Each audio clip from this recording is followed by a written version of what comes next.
நம்ம பசங்க எல்லாம் துபாய்க்கு போக ஆசைப்படுறாங்க. துபாய்க்கு போக எந்த பிரச்சனையும் இல்லை.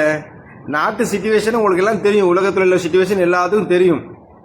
அந்த பிரச்சனை இருக்குது, இந்த பிரச்சனை இருக்குது. இப்போதைக்கு துபாயில் நிறைய கம்பெனின்னு மூடிட்டாங்க.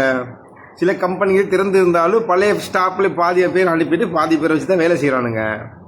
அதோட நிறைய ஹோட்டலில் வேகன்சி இல்லை. எல்லாத்துக்கும் 5 மாதம் 6 மாதம் வெக்கேஷன் கொடுத்து அனுப்பிட்டாங்க. இது பழைய நிலைமைக்கு வரும். ரெக்கவரியாக சில மாதங்களில் எல்லாம் சரி நடக்கும். அந்த நேரத்தில் தானே நீங்கள் விசிட்டில் போகணும். துபாயே மூடி இருக்கு, நீங்கள் ஏன்டா விசிட்டில் போகிறீங்க? விசிட்டில் போகிறீங்க, டிக்கெட்டை போடுறானுங்க, அம்மா கழுத்தோட நகையை பறிக்கிறானுங்க, ஈடு வைக்கிறானுங்க. அதை கொண்டு போயிட்டு அங்கே $1 போட்டு துபாயில் போயிட்டு இருக்கவன்ட போய் ஊரில் ஈஸ்வரெலாம் வாங்கிட்டு அங்கேருந்து திரும்பி இங்கே கோல் பண்ணி எங்களை எடுங்க, வேலை இல்லை, வந்த விசா ஒன்வேல வந்தேன், போக முடியலை, விசா முடிய போகுது, எக்ஸ்டெண்ட் பண்ணணும்.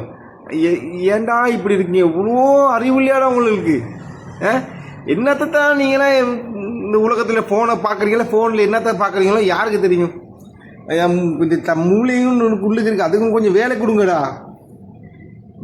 இவன் ஒன்று திருத்தவே முடியாது போலடா. துபாய்க்கு போகிறேன் நாட்டில் வேலையிலே அது ஆளே ஆச்சு கடைக்கு யாருக்குதான் டீ ஊற்றுற மாதிரி. ஏன்டா இப்படி இருக்கீங்க?